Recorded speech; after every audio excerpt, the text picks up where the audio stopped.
Vamos a ver si eso sigue siendo cierto todavía. Pero dejemos que sea Ariel quien nos haga el resumen breve de su libro para luego dar paso a la charla con el general Naranjo y el ministro Zuna. Ariel, ¿cuáles son las grandes conclusiones de este mapa criminal de Colombia que usted dibuja en este libro? Bueno, a todos y todas, buenas tardes, muy amables con este frío y la lluvia que estén acá. Yo les agradezco mucho, le agradezco mucho a Patricia, a quien admiro desde cuando fue candidata vicepresidencial de Carlos Gaviria Díaz, pero también por su trabajo de periodístico, con el señor ministro, que hemos tenido días y días enteros en el tema de la ley de sometimiento, y con el general Naranjo, que ha sido mi amigo. Es la segunda vez que está en una presentación de un libro mío, ¿te acuerdas? En el libro de Seguridad y Justicia, siendo vicepresidente, estuvo en la presentación. A todos y todas, muchas gracias. Este libro es el último que yo escribo como investigador, está lleno de datos y de mapas, pues porque había una base atrás que era toda la Fundación Paz y Reconciliación, pues que era un banco de datos de 30 millones de datos. Seguramente escribiré, ya estoy escribiendo otra cosa, pero no será de este tipo, este tenor de investigación, será otra cosa, tampoco va a ser novela. Entonces, este libro cierra este ciclo y es la continuidad de aquel que fue casi un bestseller que se llamó Detrás de la Guerra en Colombia, que fue entre el año 94 hasta el 2016, y este libro va del 2016 al 2022. La pregunta esencial del libro es: ¿qué pasó con la seguridad en Colombia después de la dejación de armas de las FARC? El libro, en la introducción ustedes van a ver las conclusiones iniciales, pero yo, por temas de tiempo, daría las siguientes 3 conclusiones que para mí permiten entender el mundo en el que actualmente nos movemos. Primero, hoy el ELN representa entre el 10 y el 12% de las acciones criminales en Colombia. Hacer un proceso de paz con el ELN es una cosa impresionante en términos políticos. Es cerrar el ciclo de la violencia política. Es acabar esa historia de la violencia política de 70 años. Pero estadísticamente en materia de seguridad significa muy poco. En cambio, las organizaciones criminales de alto impacto representan el 60% de la actividad criminal en Colombia. Es decir, hacer un proceso de sometimiento tal vez políticamente no signifique mucho, pero estadísticamente es impresionante lo que eso significa. Cuando uno entiende esa relación del 10 al 60%, ustedes entienden por qué es importante la ley de sometimiento. Pues digamos, es como apenas lo obvio. Y esto además tiene una particularidad, y es que son 52 organizaciones criminales, muchas de ellas en unas guerras que yo los llamo como un empate criminal negativo. Llevan guerras de 3 o 4 años y ninguno gana, entonces los niveles de violencia son altos y muy constantes, como en la costa pacífica nariñense. Cambian de nombre, cae un mando, llega el otro, pero es una situación más o menos así. Y lo que esto augura es, y con esto termino la primera conclusión, Colombia está cerrando el ciclo de la violencia política después de 70 años, de ese pasado solo queda el ELN, y mientras ese ciclo se cierra, se abre el ciclo de la violencia criminal. La pregunta es cuánto nos va a durar. Segunda conclusión del libro. El libro tiene una detallada investigación, seguimiento. Aquí lo voy a decir que puede parecer muy duro, pero está totalmente sustentado. El libro tiene la particularidad de que explica muy bien lo que significan organizaciones criminales de tercera generación.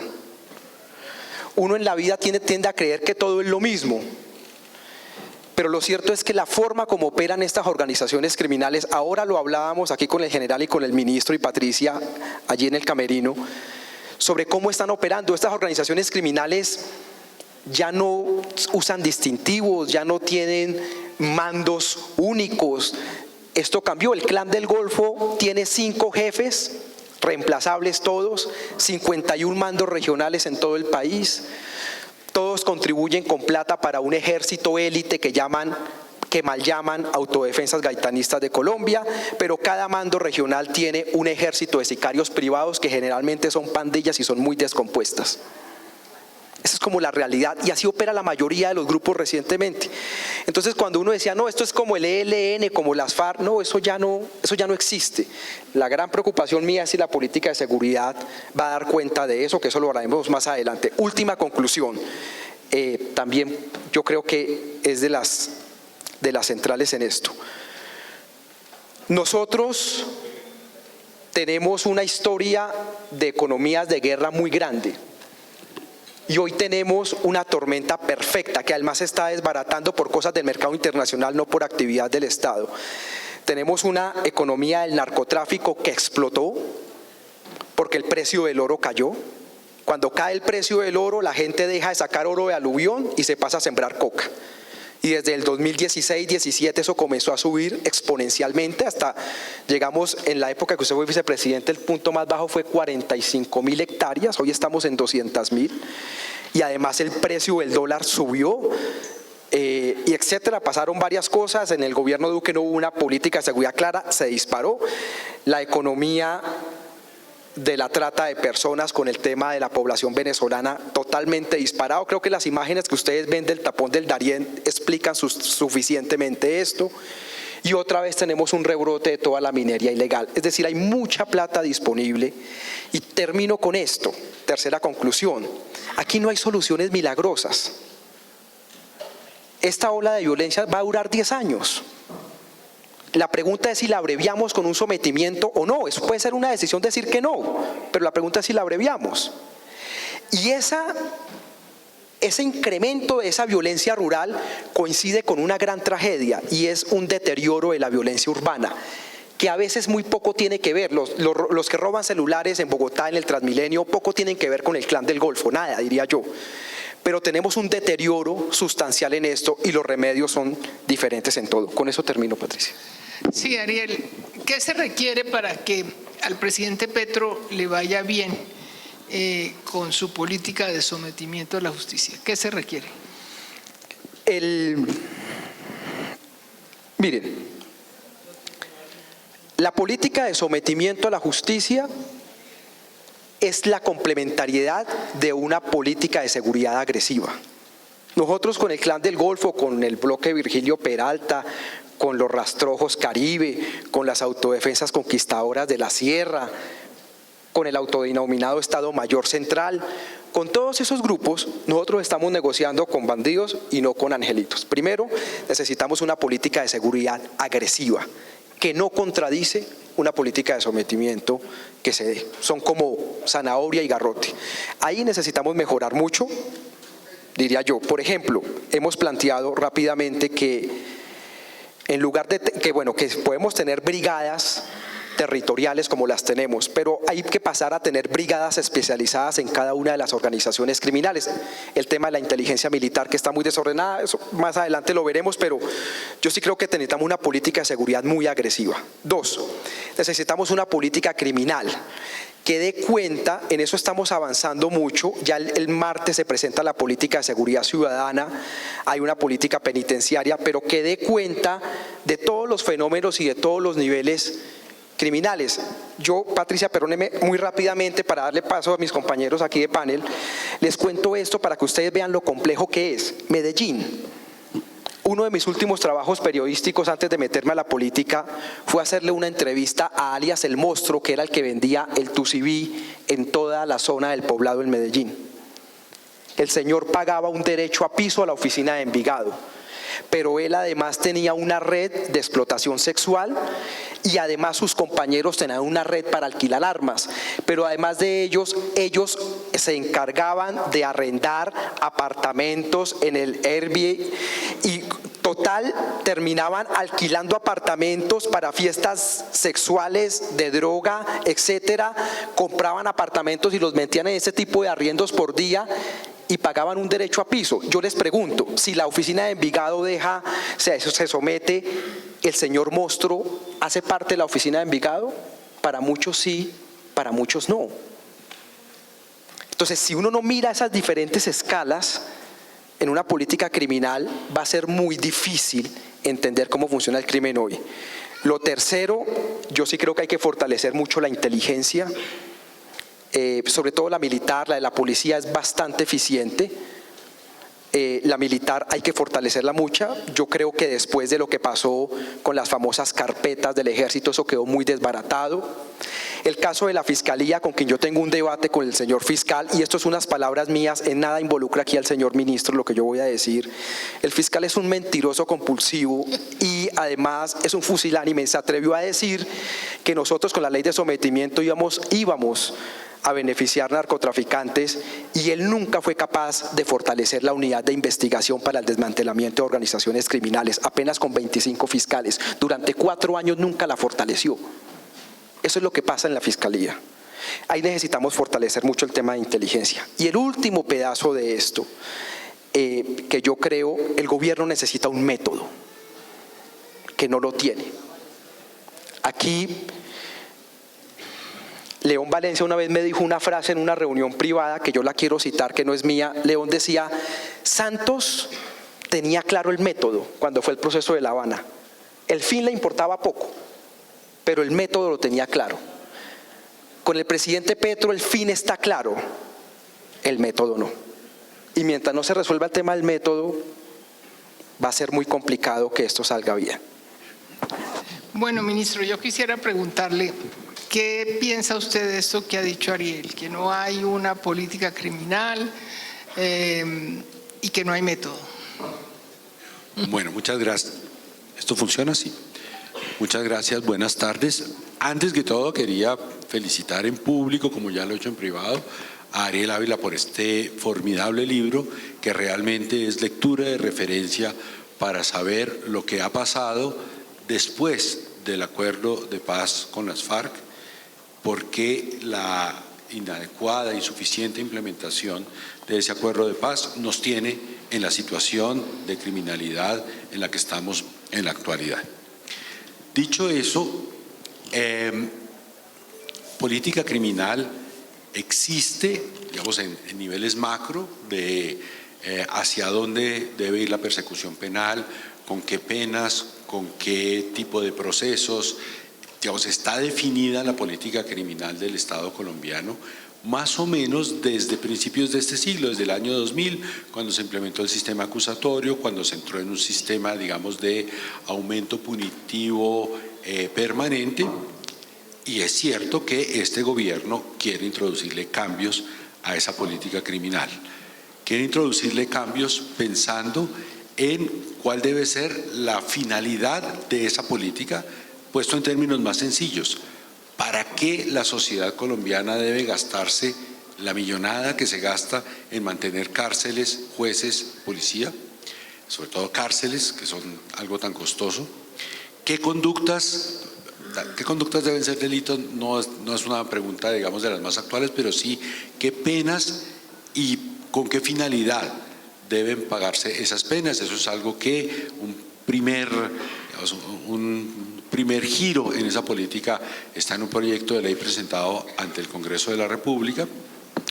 Y en cuanto a esta explosión de redes criminales y de estructuras criminales de alto impacto, el proyecto de ley de sometimiento, de sujeción a la justicia, como quisiéramos llamarlo, normalmente la opinión pública lo llama proyecto de ley de sometimiento, también hay un cambio de enfoque respecto de la política criminal tradicional, y es que habilita los juicios y los sometimientos colectivos.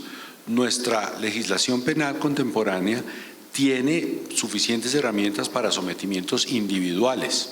Un capo término medio o un delincuente, digamos, raso, puede encontrar beneficios penales con sometimiento a la justicia, pero este proyecto de ley resolvería un asunto que creo que apunta a una de las inquietudes de Ariel, y es que si se trata de estructuras criminales y capturamos un capo o logramos que se someta a un capo, eso se reemplaza en 3-4 meses, el capo está reemplazado por otro nuevo, y pues no logramos un gran objetivo, logramos disminuir la criminalidad por 3 o 4 meses y no más que eso. Al poder desarticular toda la banda, todos los grupos, podemos estar digamos, logrando que realmente esas actividades criminales terminen. Y hemos considerado que, digamos, los diferentes dispositivos que tiene ese proyecto de ley, la parte de zanahoria, digamos, de un tratamiento penal más benigno.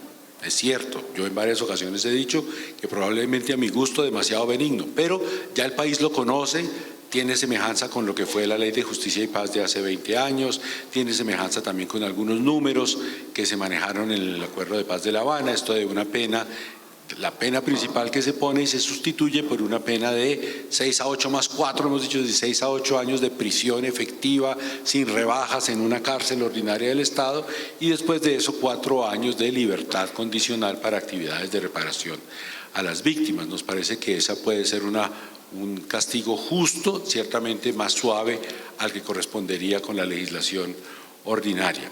Y algunos otros beneficios. La otra parte es la exigencia de desmontar la estructura criminal, entregar toda la información que tengan sobre víctimas, sobre rutas, sobre modalidades de actividad criminal, entregar sus bienes, someterse a la justicia. Yo creo que ese proyecto de ley está muy bien estructurado. Por supuesto que está abierto a la crítica, por supuesto que en el debate parlamentario que comenzará, digamos, de modo intenso la semana que viene, habrá modificaciones, es evidente que eso habrá de ocurrir, pero creo que es un proyecto de ley muy bien estructurado para ese problema de las estructuras criminales de alto impacto a los que se ha referido Ariel. Ministro, uno siente a veces que el gobierno es como ingenuo, ¿no? Es decir, porque no se está negociando con ángeles, se está negociando con criminales o delincuentes que lo que quieren o lo que los mueve es el ánimo de lucro y de riqueza, sin fines políticos. Entonces ahí la política de sometimiento definitivamente, yo estoy de acuerdo con Ariel, tiene que estar acompañada del garrote, pero si falta esa parte, pues fracasa la ley. Mira, yo pienso que evidentemente esa es una combinación que tiene que estar permanente. Lo que lleva a estas estructuras criminales a someterse a la justicia es que se vean acosados. Y se ven acosados por distintos factores. Una es ese empate criminal que tienen entre ellos, ese temor de que cualquier día los va a matar otro matón de los que ellos mismos han creado, que el negocio está cambiando incluso de un modo que ellos mismos no los pueden controlar, pero por supuesto la seguridad que a nosotros nos interesa es la seguridad del garrote, no me gusta decir garrote, sino el uso sereno pero firme de la fuerza legítima del Estado. Y en eso yo creo que probablemente, aunque se pueda mejorar, no cabe duda, hemos tenido tal vez alguna deficiencia de comunicación o había algunos comunicadores que no han querido darle relieve a eso. Pero quisiera decirle, por ejemplo, lo siguiente. Desde el principio de año se fijó una meta de incautación de cocaína para este año en Colombia que fuera superior a la de todos los años. 840 toneladas de coca es la meta para incautar este año. Y hasta mediados de esta semana, que es el dato que tengo, se habían incautado 190 toneladas de cocaína. Una cifra histórica, una cifra récord de incautación de cocaína mediante interdicción, mediante uso adecuado de inteligencia, de información. Pero hay un dato que, digamos, que yo creo que explica algunas cosas que algunos no tienen, para los que algunos no han encontrado explicación, como por ejemplo la enorme dificultad que hay hoy en día en las zonas cocaleras para sacar la pasta de hoja de coca y la caída en la venta de cocaína. Y es que este año, del 1 de enero a mediados de la semana en curso, habíamos tenido 83 capturas con fines de extradición y esas capturas le han apuntado a personas que son clave en el negocio. Entonces, simplemente con estos solos dos datos, tengo ahí los informes semanales de muchos más datos de la policía y mensualmente también del ejército y los consolidados, realmente garrotes sí hay también. Ministro, para que la ley funcione se requiere además que los Estados Unidos apoyen la ley de sometimiento a la justicia. Usted estuvo ahorita en Estados Unidos con el presidente Petro ¿Cómo le fue en ese sentido? ¿Cómo les fue? En general creo que fue un encuentro, un viaje, o todos los encuentros fueron muy, muy exitosos. Pero chivitas, así, cuéntenos secreticos. La primera chiva es que podría decirle que probablemente para el próximo viaje, el próximo encuentro, o si viene el presidente Biden, el próximo encuentro con Petro, yo probablemente no deba estar en la comitiva, porque el tema de justicia va a dejar de ser prioritario. Los temas prioritarios van a ser medio ambiente, cambio climático, producción empresarial, reforma agraria, es decir, van a ser esos ramos del gobierno, las personas que estén a cargo, los protagonistas de esos encuentros, y eso, aunque yo me pierda el viaje, creo que es muy, muy elocuente de un giro muy interesante en las relaciones entre nuestros dos países. Pero en lo que nos concierne, además de la reunión con entre los dos presidentes en la que estuve presente, de reuniones con distintos congresistas, yo personalmente fui a visitar al fiscal Garland, al fiscal general de los Estados Unidos, que es a la vez fiscal general y ministro de Justicia, y tuvimos grandes coincidencias en nuestras preocupaciones sobre estas estructuras criminales. ¿Y el tema de extradición? El tema de extradición a ellos los tiene tranquilos, y le voy a decir por qué. Porque el régimen de las extradiciones ha seguido funcionando exactamente igual a como ha venido funcionando en los últimos 20 años. El presidente Petro ha concedido todas las extradiciones que han llegado en estos 7 meses, al ritmo que han llegado, con celeridad, y esa política va a seguir. El gobierno de los Estados Unidos sabe y respeta que es posible que si alguna de estas negociaciones resulta exitosa, haya algunas personas, nunca una política general, sino hay algunas personas con las cuales se pueda convenir con esas personas y por supuesto con información y diálogo suficiente con ellos en los que el pago de la pena sea íntegramente en Colombia y por lo tanto no se haga necesaria la extradición. Pero ese día no ha llegado, ni va a llegar en 1 o 2 meses. Y mientras esto, más allá de las especulaciones y de las palabras y de que si la ley dice, que si la ley no dice, lo cierto es que el régimen ha seguido con una estabilidad, digamos, que ya se ha vuelto, digamos, rutinaria para las dos administraciones de justicia. Realmente la extradición es una herramienta de colaboración con la justicia y en ese sentido ellos están tranquilos y no tienen preocupación al respecto. General Naranjo, usted que ha sido tan cercano a los Estados Unidos en todos estos temas, ¿qué opina? ¿Están contentos los gringos? Patricia, mil gracias. Déjeme saludar y agradecer a Ariel esta invitación y agradecerle la contribución que hace al país publicando el mapa de la violencia criminal en Colombia. Déjeme saludar al señor ministro y saludarlos a todos ustedes, hombres y mujeres que hacen un alto en el camino para congregarnos alrededor de lo que es una verdadera tragedia, pero que demanda soluciones. Y antes de contestarle, debo decirle, Patricia, lo siguiente. Tuve la ilusión, mantengo mi fe y mi convicción de que próximamente Ariel no escribirá un libro que se llame El Mapa Criminal de Colombia, sino que se llame El Mapa de la Paz en Colombia. Yo creo que llegó la hora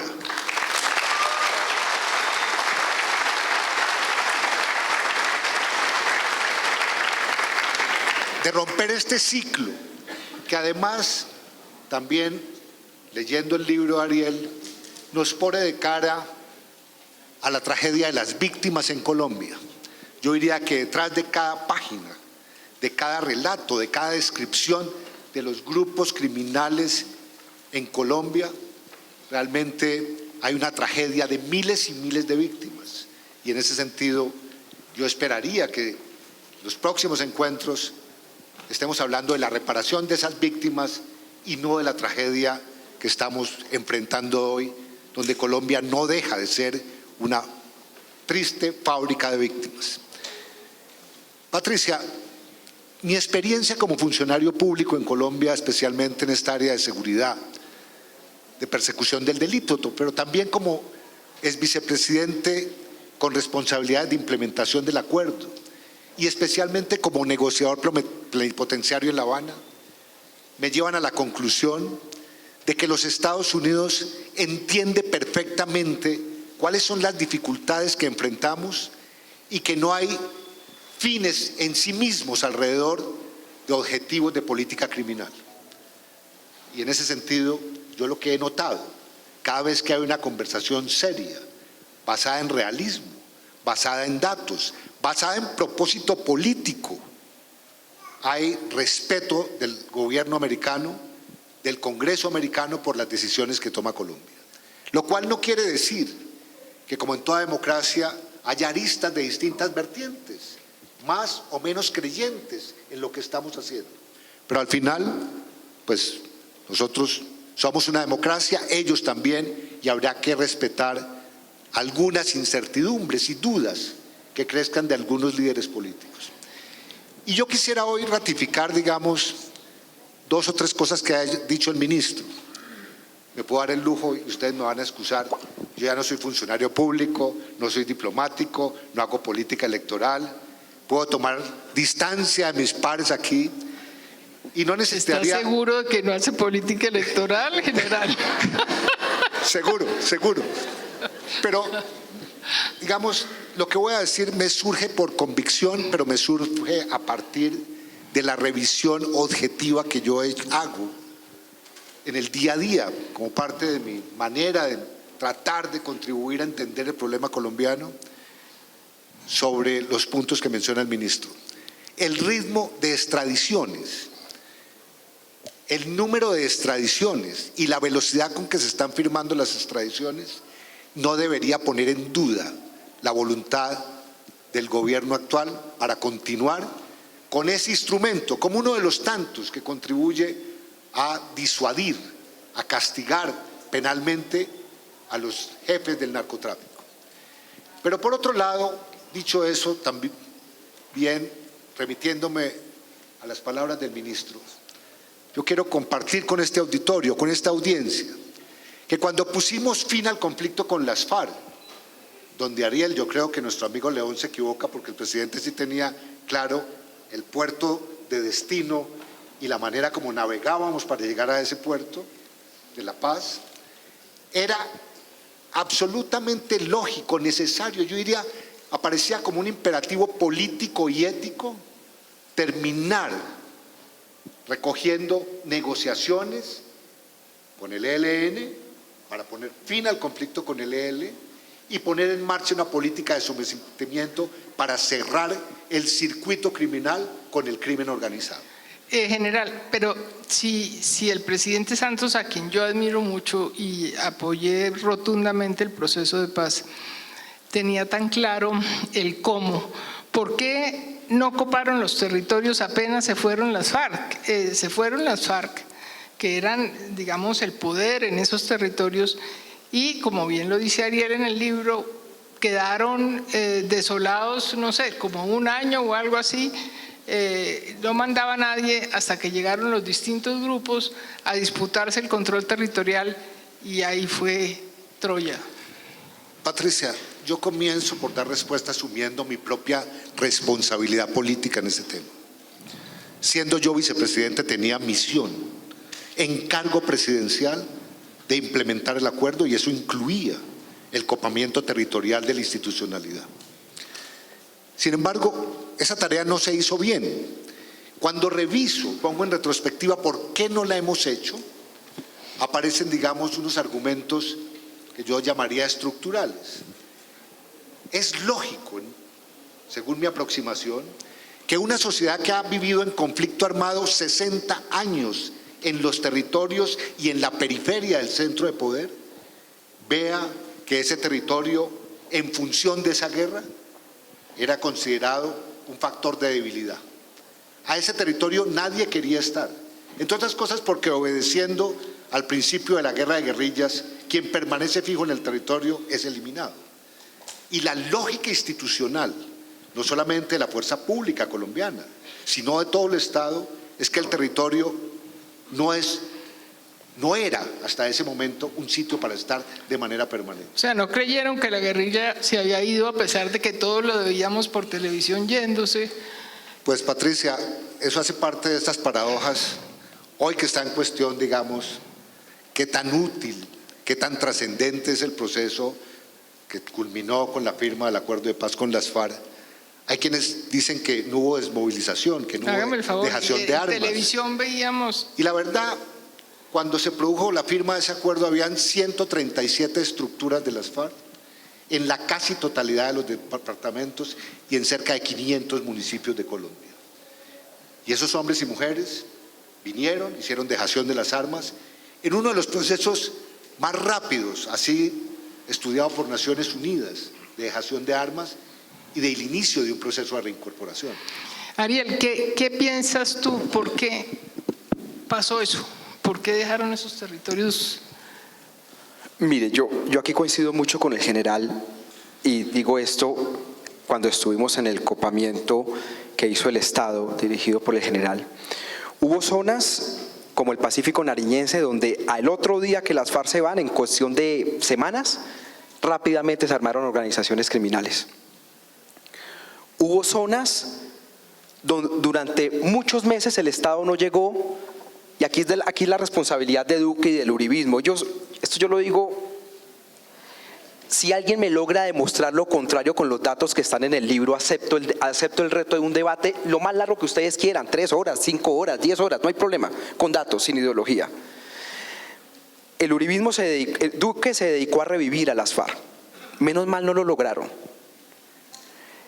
Y en ese proceso de intentar revivir a las FARC con las objeciones a la JEP, con el saboteo jurídico, las zonas quedaron abandonadas. Yo me acuerdo del Bajo Putumayo, hay 2 zonas, el general Naranjo las conoce muy bien, Piñuña Negro y Piñuña Blanco, que son las zonas históricas donde hay coca. Allá la coca llegó a valer 600 pesos el gramo de pasta a base de coca porque nadie entraba a comprar coca allá. Los narcos de Cali no podían entrar porque les daba miedo, porque las FARC no los acompañaban. Y después de 2, 3 años, pues llegaron hoy lo que es el Frente Frontera y el Carolina Ramírez, que están en esa guerra intestinal. Entonces hubo zonas que quedaron literalmente vacías, no llegó nadie, y luego hubo zonas como en el sur del Tolima, donde las FARC se fueron, no llegaron nuevas organizaciones, pero se disparó la delincuencia, el robo de ganado, el atraco en carretera. Esas fueron las 3 zonas.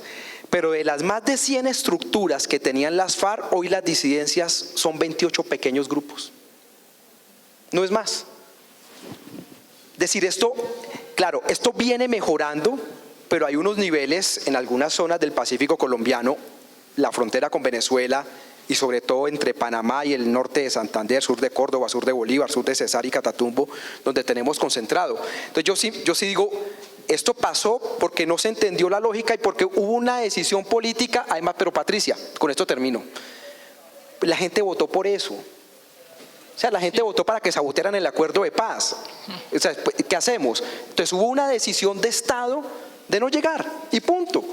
Y la gente votó por eso. Y en eso Duque, el uribismo cumplió. Vamos a destruir ese proceso de paz, pues lo destruyeron y ya.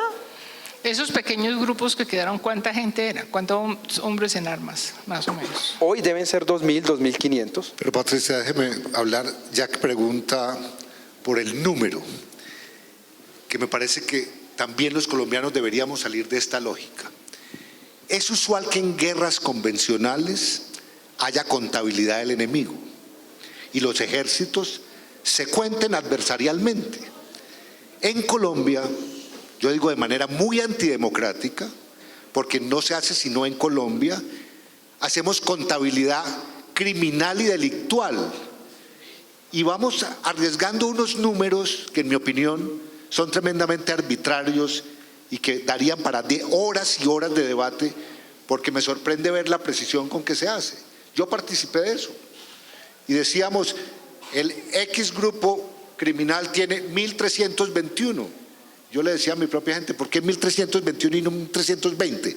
¿De dónde está contado? Entonces lo que digo es, no podemos caer en la trampa de estar maximizando cuántos delincuentes tenemos al frente. Yo creo que el ejercicio es al revés. ¿Cuánto territorio, cuántas comunidades están siendo afectadas? Y en función de eso, poner en marcha la política de seguridad y de transformación del territorio. General, ¿cómo ve la política de paz total? ¿Le gusta o no le gusta? Pues, Patricia, veníamos de una especie de desierto sobre la paz en términos políticos, donde había una especie de negación de la paz. Yo, francamente, si me ponen a elegir entre esa negación de la paz y la paz total, en términos éticos y políticos, me quedo con la paz total.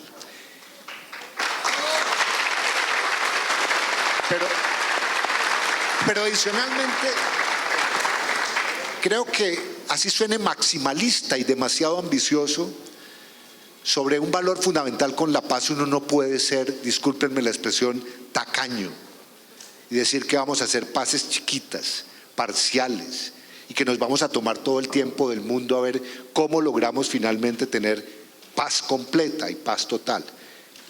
Eso no significa que yo no tenga preocupaciones hoy como ciudadano de que frente a tanta complejidad estemos a veces dando señales de falta de planificación, de una cierta improvisación, pero especialmente de la ausencia de una narrativa que produzca confianza en la paz. Me parece que el tema central es el tema de cuál es el relato colombiano por la paz, para que cada vez más nos sumemos colombianas y colombianos a ese propósito. Si no hay un relato, una narrativa, vamos a seguir en esta lógica donde la paz se politizó, donde hay una fractura política polarizante alrededor de la paz y se desvanece la posibilidad de que tengamos menos víctimas. General, no me perdonaría como periodista no preguntarle cómo ve la situación de la policía. Descabezaron no sé cuántos generales, 30, en fin, quedó prácticamente sin cúpula la policía. Nombraron a un director de la policía que hacía exorcismos y rezos. Ahora nombraron al general Salamanca. ¿Cómo le parece el general Salamanca? ¿Cómo ve la situación de la policía? ¿Cómo está la moral de la policía, general? Patricia, yo creo que para una sociedad en un Estado de Derecho, la policía tiene que ser un multiplicador de confianza en ese Estado de Derecho. Y yo, lejos de hacer juicios de valor de cómo está la policía, yo lo pondría en términos del reto enorme que deben enfrentar mis compañeros en la policía, el nuevo director, para que ganar confianza frente a la ciudadanía, frente al gobierno, frente a las minorías, realmente sea un imperativo en el direccionamiento de la institución.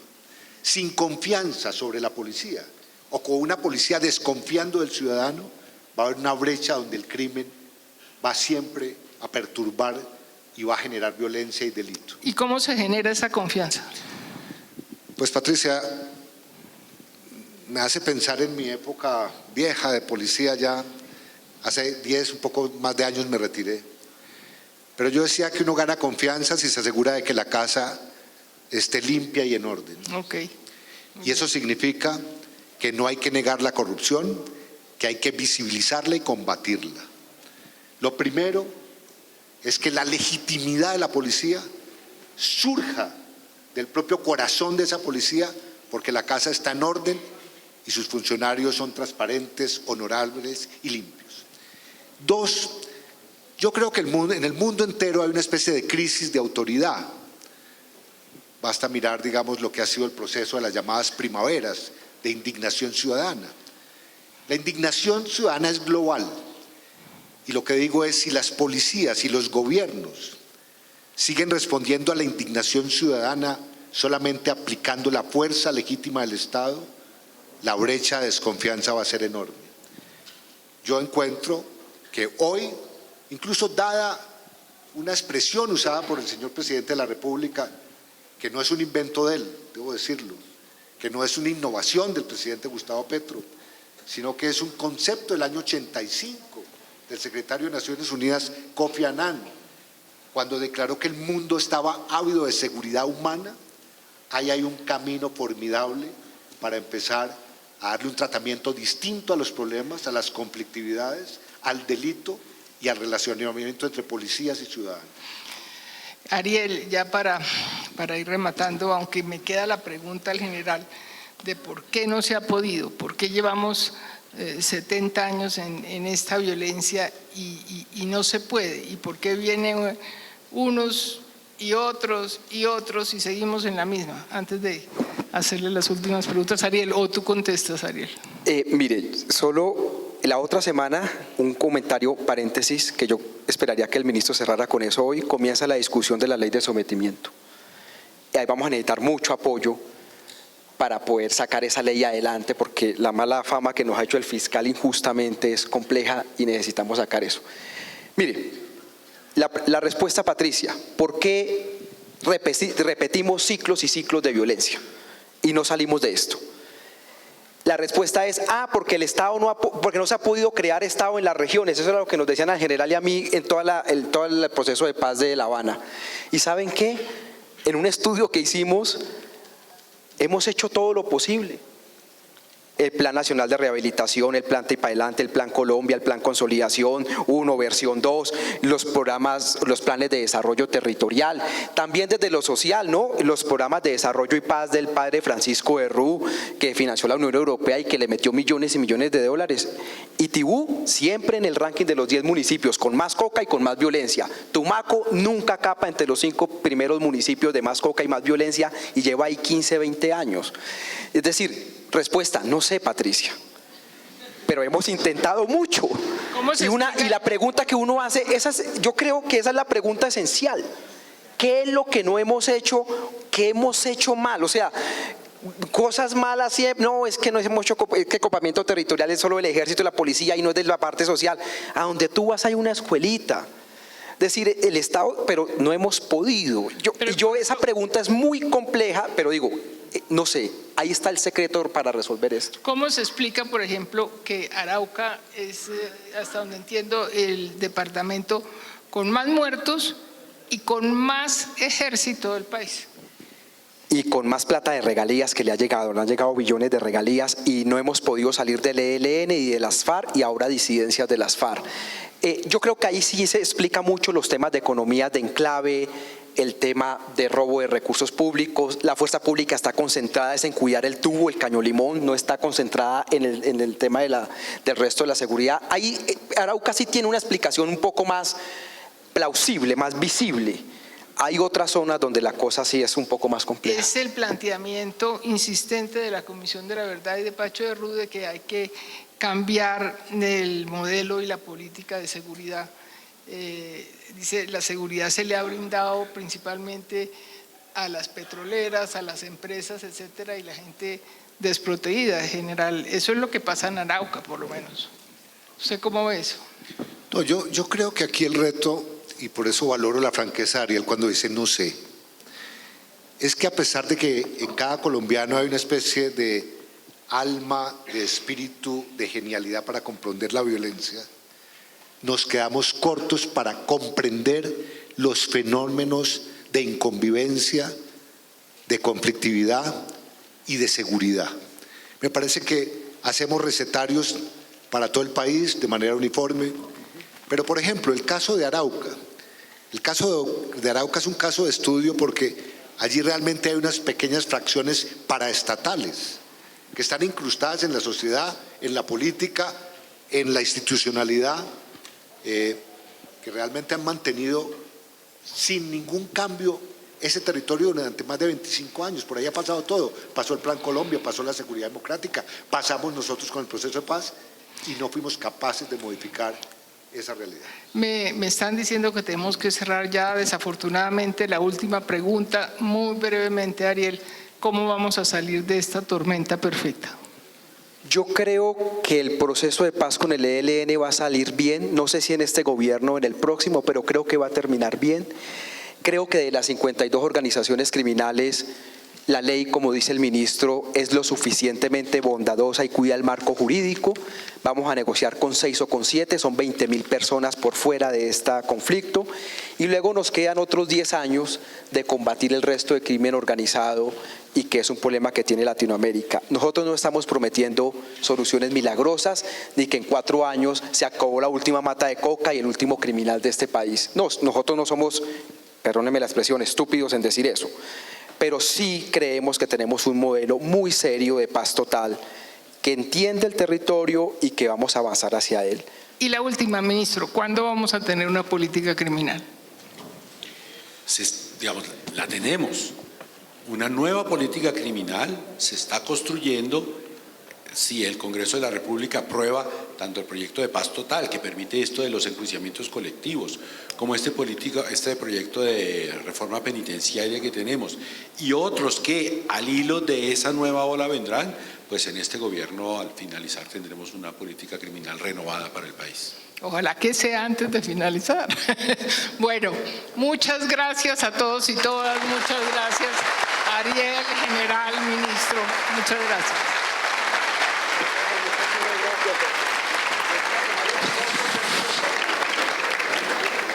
Si nos paramos de este lado, Patricia, para que nosotros...